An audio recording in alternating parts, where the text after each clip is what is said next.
예, 기자들이 직접 탐방을 다녀온 후에 기업 소개와 분석을 해드리는 기업 탐탐 시간입니다. 오늘 이대호 기자와 함께합니다. 어서 오십시오. 네, 안녕하세요. 안녕하세요. 오늘은 비상장 기업을 소개시켜준다고 듣긴 했는데 어떤 기업인지 직접 좀 소개를 해주시죠. 이제 주로 우리 증시에 이제 상장돼 있는 기업들에 많은 분들이 관심을 갖고 있기 때문에 저희도 상장사 위주로 하기는 합니다만 프리 IPO라는 이야기 많이들 들어보셨을 겁니다. 그러니까 상장되기 전에 될성 부른 기업에 먼저 투자를 하는 걸 말하죠. 물론 뭐 기관 투자자나 사모펀드 등의 뭐 벤처캐피털 같은 그런 투자자들의 영역이긴 한데 그래도 말씀드린 것처럼 될성 부른 기업에는 많이들 관심을 갖고 있죠. 오늘은 네오랩 컨버전스에 대해서 이야기를 해드리려 합니다.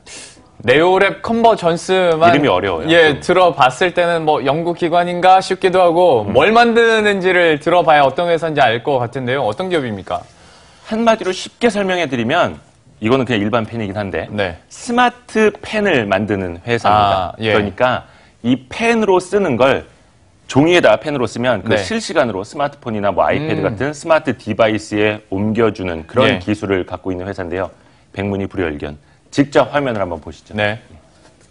특수한 코드가 삽입된 노트에 네오 스마트펜으로 글씨를 쓰면 실시간으로 스마트 디바이스에 기록이 됩니다.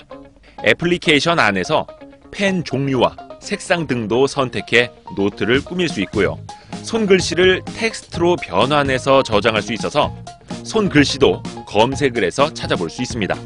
날짜별로 메모를 정리할 수 있는데 다이어리 캘린더에 글자를 쓰면 자동으로 스케줄러에 입력이 됩니다. 스마트펜의 작동 원리는 이렇습니다. 볼펜 아래에 있는 적외선 카메라가 종이 위 미세한 닷코드를 인식해 움직임을 반영하는 방식입니다. 펜 속에는 필압을 1024단계까지 인식하는 센서가 있어서 글씨의 두께와 속도까지 반영합니다. 이상규 네오랩 컨버전스 대표이사의 말을 들어보시죠. 종이면에다가 예를 들어서 이 종이를 방한지처럼 구성을 하는데요. 이렇게 방한지처럼 구성을 해서 이 방한지가 몇 개의 페이지가 나눠질 수 있도록 구성을 했고 그 다음에 또다시 이 페이지들을 책으로 나눌 수 있도록 또 구성을 한 거죠. 그래서 펜을 이 페이지에 갖다 대면 그러면 이 페이지에서 나오는 정보가 책 정보, 그 다음에 페이지 정보, 그 다음에 좌표 정보가 같이 나와서 그래서 이게 어떤 책인지 무슨 페이지인지 어떤 좌표인지를 알 수 있는 거죠. 특히 네오 스마트펜은 수많은 노트와 각각의 페이지를 인식할 수 있다는 게 가장 큰 특징입니다. 그 비밀은 종이에 인쇄된 닷코드에 있는데요. 보시는 것처럼 미세한 닷코드가 노트마다 페이지마다 모두 다르게 인쇄돼 있어 스마트펜이 이를 인식하고 어떤 노트인지 몇 페이지인지 즉시 찾아내게 됩니다. 이런 책이 있으면 이 책에다가 이 페이지에다 글을 쓰기 시작하면 그 페이지가 나올 거고요. 그 다음에 다른 페이지는 다른 페이지가 또 나올 거고요. 다시 이런 다이어리가 있습니다. 다이어리가 있는데 이 다이어리에서 이 페이지를 클릭을 하면 다시 이 페이지가 나올 거고요. 스마트폰을 이용한 SNS 공유는 물론입니다. 종이 노트에서도 편지 봉투 그림에 펜을 가져다 대기만 하면 바로 이메일을 보낼 수 있습니다. 이게 회의록이면 제가 회의 참석자한테 보내기 동안 이메일 어드레스만 클릭을 하면 이메일 아이콘만 클릭을 하면 이메일을 바로 보낼 수 있습니다. 신기합니다.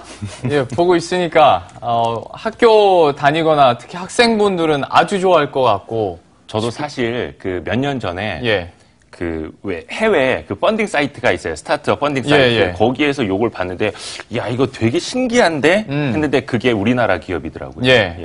신기하고 좋을 것 같은데 제가 몇 가지 의문점이 든 게 있어서 첫 번째가 그러면 뭐 스마트폰에 옮겨지긴 하는 건데 그러면 스마트폰이 계속 켜져 있어야 뭔가 필기가 되는 게 아닐까라는 생각 하나 하고 아까 좀 공책이 저는 특히 좀 되게 인상 깊더라고요. 근데 닷코드가 심어져 있다고 하는데 그러면 그 공책만 써서 그 공책만 사야 되는 거 아닙니까? 또 비싼 거 아니에요, 그러면? 일단 저도 그런 걱정을 했었어요. 그래서 이거 좀 확장성이 좀 떨어지는 것 아니냐, 비용만 너무 많이 들어가는 것 아니냐 그런 생각을 했었는데 일단 스마트폰을 켜지 않은 상태에서도 자체 메모리가 있기 때문에 이 펜 안에 자체 메모리가 있기 때문에 A4 용지 한 1000장 분량의 기록을 자체적으로 담고 예. 나중에 스마트폰을 켜서 동기화시킬 수 있다고 합니다. 이상규 대표의 설명을 직접 들어보시죠. 종이 노트도 일반적인 종이 제품하고 같은 제작 단가를 가지는데도 주력을 했습니다. 이런 이제 큰 종류의 제품들, 일반적으로 쓸 수 있는, 볼 수 있는 노트 제품들도 있고요. 가죽 제품으로 나와 있는 이런 제품들도 있고, 이런 제품들이 일반적인 노트 가격에 팔리고 있습니다. 노트를 사서 쓰시지 않고 집에 있는 A4 용지에다가 저희 코드를 인쇄할 수 있는 프로그램도 무료로 나눠드리고 있습니다. 일반적인 표준적인 부품들, 특히 이제 볼펜심 같은 경우는 문방구에서 살 수 있는 볼펜심을 쓰는 데에 주력을 했습니다. 그래서 이 볼펜심은 손으로 빼면 쭉 빠지고요. 보통 상태에서는 볼펜심이 안 빠집니다. 이렇게 흔들어도 안 빠지거든요. 이게 저희 기술 중에 하나이기도 한데, 네. 일반적으로 볼펜심을 이렇게 손으로 빼면, 살짝 빼면 빠집니다.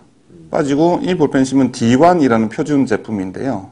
이 D1 볼펜심은 다른 볼펜심을 가지고 와서, 그리고 이 볼펜심을 다시 꽂으면 됩니다. 신기합니다. 이거 조금만 더 설득하면 사겠어요. 근데 제가 이제 저는 진행을 하고 이제 기업 소개를 받다 보니까 자꾸 네. 좀 딴지 거는 것 같긴 한데 또 의문점이 하나 들어서 요즘 보면 스마트폰에 다 펜 기능을 갖추고 있잖아요. 네. 뭐 패드도 그렇고 갤럭시 노트 시리즈도 다 펜이 기본적으로 탑재가 돼 있단 말이죠. 그렇죠. 아주 편하게 스마트폰 안으로 이렇게 밀어 넣으면 되는 거니까.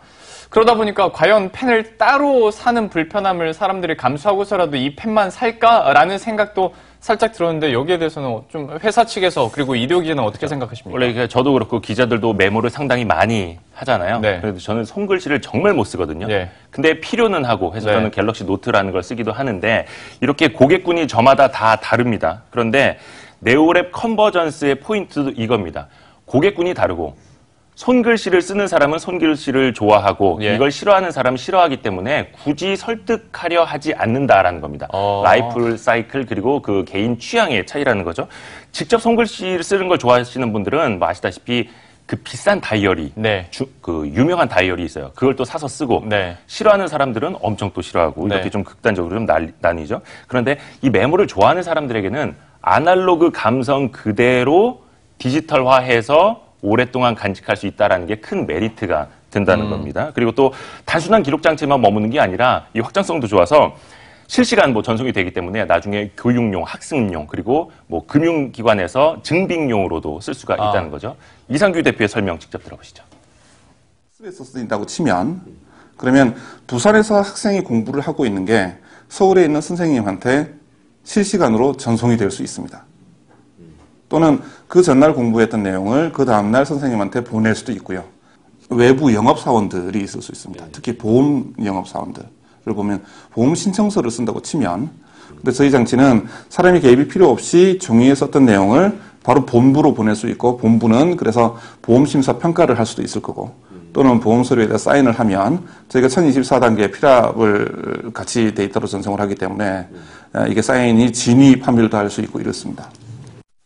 사인 진입 판명도 할 수 있다는 것도 신기하고 사실 저도 글씨는 잘 못 쓰는데 직접 쓰는 걸 좋아하거든요. 쓰는 거 좋아하는 사람들한테는 이 필감이라는 것도 굉장히 중요한데 네. 요즘에 나온 스마트폰 펜 같은 경우에는 약간 미끌미끌한 필감이니까 그 느낌이 안 나요. 그렇죠. 그리고 유리 기판 위에다 쓰기 때문에. 그렇죠. 그런데 이거는 실제로 종이에서 볼펜 느낌이 나면서도 이제 동기화가 스마트폰으로 된다니까 충분히 메리트가 있는 것 같은데 여기뿐만 아니라 이걸로 무슨 방송을 할 수 있다고 들었는데 이건 무슨 얘기입니까? 그러니까 보니까 스마트펜, 이 연필 스마트펜을 가지고 예. 개인 방송도 할 수가 있겠더라고요. 그게 페이퍼 튜브라는 기능인데 화면이 준비가 됐을 겁니다. 한번 좀 보실까요?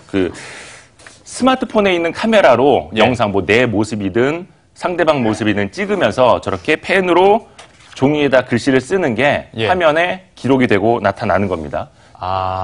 지금 저거는 하나의 페이퍼 튜브라는 명령지인데 저기다 갖다 대면 그 해당 기능이 이제 실행이 되는 방식이고 예. 저거를 본인이 녹화를 해서 유튜브 등에 올리면 예. 그게 바로 그냥 1인 방송이 되는 거예요. 뭐 강의 같은 거 할 때 참 좋겠네요. 그렇죠. 그러면. 페이퍼 튜브를 가지고 뭐 말씀하신 것처럼 강의를 할 수도 있고 지금 저게 이제 자기소개 영상을 만든 거예요. 어디 입사 지원을 할 때 저런 식으로 자기소개 예. 영상을 낼 수도 있고 해서 저도 지금은 이제 웹툰 그리는 강의를 한 웹툰 작가가 하는 거거든요. 예. 김동호 작가라고. 저희 방송에서 저거 조만간 한번 써먹어 보려고요. 그러게요. 저거 괜찮네요. 그러니까 뭐 강의 그리고 자기소개, 스터디도 이제 저렇게 할 수도 있을 것 같고 그쵸. 참 여러 가지 아이디어가 나올 수 있을 것 같은데 근데 이런 이제 펜, 스마트 기기에만 국한된 게 아니라 앞으로 어떤 빅데이터 사업에서도 어떤 계획을 갖고 있다고 들었거든요. 이거는 구체적으로 어떤 계획들입니까? 지금 손으로 이 종이에다가 쓴 글씨가 예. 이 스마트 디바이스에 텍스트로 변환이 돼서 저장이 될 수 있어요. 네. 그래서 손으로 쓴 글씨들을 모아서 이 빅데이터를 만들겠다라는 게 이 회사의 장차 꿈이기도 한데요. 실제로 미국에 있는 한 파트너사는 치매 환자의 경우에는 이 필 앞 쓰는 그 힘이 약해진다라는 거를 이제 바탕으로 해서 한 연구 개발도 진행을 하고 있다고 하는데요. 이상규 대표의 설명 들어보실까요? 까지 필기 데이터를 이렇게 웨어러블 속성으로 모은 회사는 아직까지 없었습니다. 구글이 전체 데이터, 전 인류의 데이터를 다 모으고 있잖아요. 근데 사람이 썼던 필기 데이터는 구글도 아직 못 모았습니다. 저희는 모을 수 있고 그 데이터를 모으고 데이터 사이의 연관성을 분석을 하고 그 빅데이터를 통해서 새로운 인류의 지식을 만들어낼 수 있을 거라 생각합니다.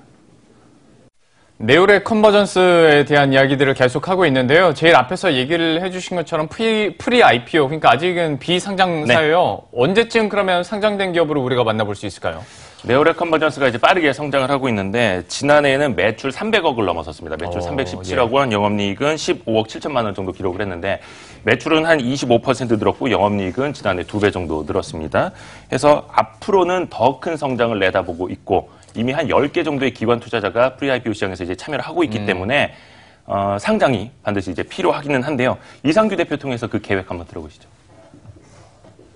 올해 저희는 550억 원의 매출 목표를 가지고 있습니다. 그 다음에 내년도에도 이런 속도로 성장할 수 있도록 할 것 같습니다. 그러니까 상장 시점은 저희 2019년 재무제표를 가지고 2020년 이후에 좋은 때에 하려고 합니다. 상장한다는 게 저희 상태도 중요합니다만 시장의 상태도 굉장히 중요하지 않습니까? 네. 기술력과 또 독특한 아이디어를 바탕으로 한 네오랩 컨버전스에 대해서 함께 알아봤는데요. 2020년 또 상장 목표를 하고 있기 때문에 또 저희가 계속 기억해뒀다가 또 상장했을 때 다시 한번 또 언급을 해드려도 좋을 것 같습니다. 네. 지금까지 이대우 기자와 함께했습니다. 고맙습니다.